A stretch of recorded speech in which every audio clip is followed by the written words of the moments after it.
আমি শুনেছি এমনকি শহীদ পরিবারগুলোকে 21শে জুলাইয়ের যারা ছিলেন পুলিশ থেকে ফোন করে বলা হচ্ছে এদিক নয় ওদিক যাও, মানে বিজেপির দিকে যাও, বিজেপি স্পন্সর বালিশের দিকে যাও। না, আমি আসলে আজকে রথযাত্রার দিন সবাইকে রথযাত্রার অনেক শুভ কামনা জানাই। জয় জগন্নাথ, সবাইকে ভালো রাখুন। জগন্নাথ বলরাম সুভদ্রা। আমি প্রত্যেকটা পুণ্যার্থীকে প্রণাম জানাই।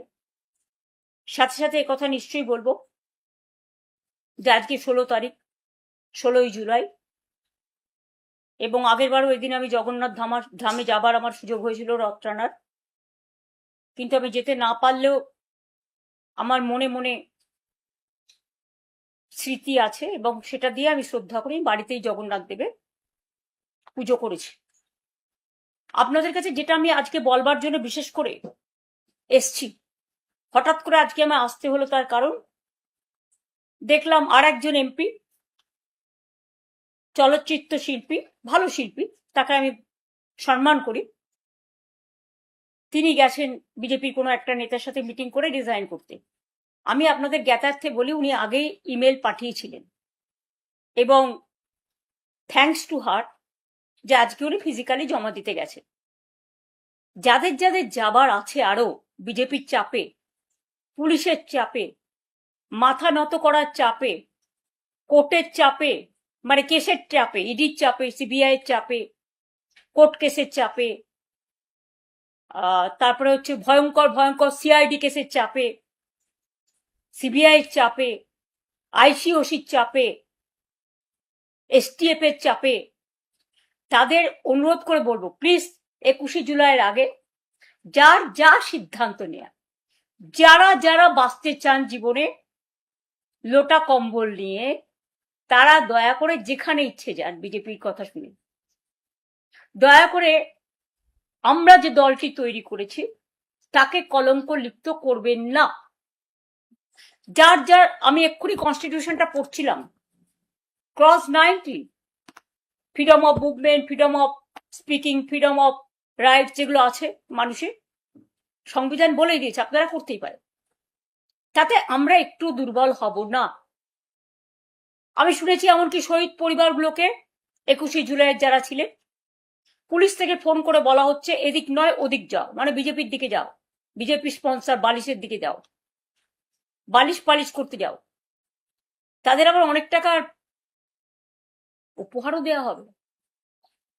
আমি বলি আমরা তো খুব ক্ষুদ্র দল, আমরা 40 বছর ধরে এই পরিবারগুলোকে চাকরি থেকে শুরু করে যতটুকু আমাদের সাহায্য করা, যেদিন ঘটনা ঘটেছিল সেদিন আমাদের কোনো ক্ষমতা ছিল না, বাট 21শে জুলাই বেনেভোলেন্ট ফান্ড আমরা একটা তৈরি করেছিলাম, কবি সুভাষ মুখোপাধ্যায় তার চেয়ারম্যান ছিলেন, এবং প্রদ্যুৎ দত্ত এক্স আইএফ এর জেনারেল সেক্রেটারি প্রেসিডেন্ট, তিনি ছিলেন তার জেনারেল সেক্রেটারি, এবং তাদের নেতৃত্বে আমরা সেদিনও কিন্তু মানুষ যেটা জমা করেছিলেন তার টোটালটাই আমরা কিন্তু শহীদ পরিবার এবং বিশেষ করে যারা আরো 100-150 জন আহত হয়েছিলেন যতটুকু পেরেছি সাহায্য তাদের হাতে তুলে দিয়েছিলাম, এবং প্রতি বছর আমরা শহীদ পরিবারকে ডাকিও সম্মান জানাই।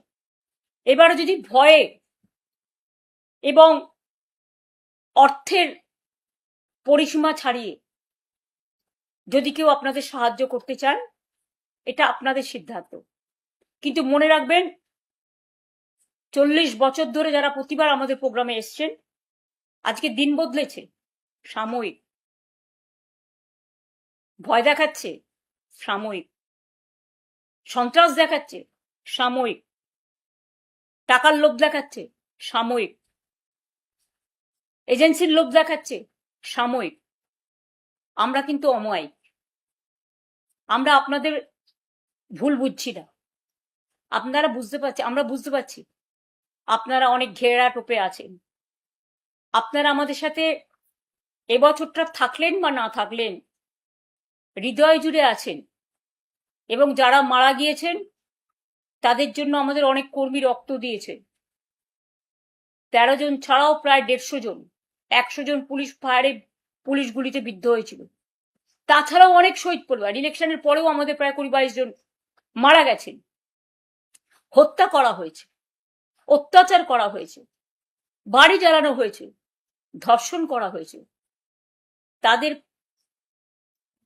প্রতিবাদ করার ভাষা নেই, তারা প্রতিবাদ করতে পারেনি। কাউকে টাকা চাওয়া হয়েছে, সে দিতে পারেনি, আত্মহননের পথ বেছে নিতে বাধ্য করা হয়েছে। তাই আমি তাদের বলবো, তাদের সমর্থনে, মানে তাদের প্রতিবাদে, তাদের যে প্রতিবাদী কণ্ঠ তাদের ওঠাতে দেওয়া হয়নি, সেই প্রতিবাদী কণ্ঠ নতুন করে 21শে জুলাই আওয়াজ তুলবে। যদিও আদালতের অনেক রেস্ট্রিকশন আছে, আমরা চেষ্টা করব আমাদের সাধ্যমতো কোঅপারেশন করে পিসফুলি অ্যাসেম্বল হয়ে। আমি জানি পুলিশ অনেক জায়গায় বলছে যাবেন না, যাবেন না, যাবেন না, আটকে দেবো, আটকে দেবো, আটকে দেবো। আমি প্রশাসনকে বলবো, নিজের মতো নিরপেক্ষ থাকুন। এক পক্ষ হতে গিয়ে মনে রাখবেন জীবনটা অনেক দিনের।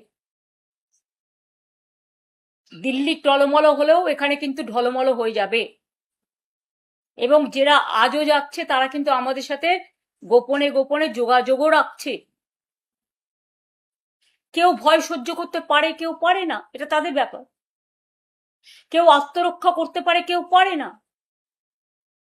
আমরা মাথা নিচু করে চলি না বলে আমাদের ফেস করতে হচ্ছে।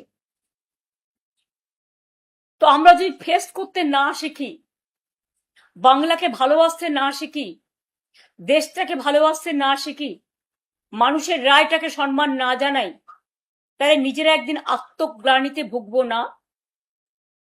তাই বলি, যা করেছেন ভালো করেছেন, ভালো থাকুন, সুস্থ থাকুন, আপনাদের পরিবারগুলো ভালো থাকুন। 21শে জুলাই নতুন করে পথ চলা হবে, তাতে কি আসলো কি না আসলো আমার কোনো যায় আসে না। আমরা যারা থাকবো তারাই স্বর্ণখড়ি, তারাই আগামী দিন নতুন করে পথ চলা শুরু করবে। 1997 সালে যদি নতুন করে পথ চলতে পারি, 2026-এও পারবো। অনেক ছলনা, না নাম না নিশানা, কোনটাই নাকি তারা রাখবেন না।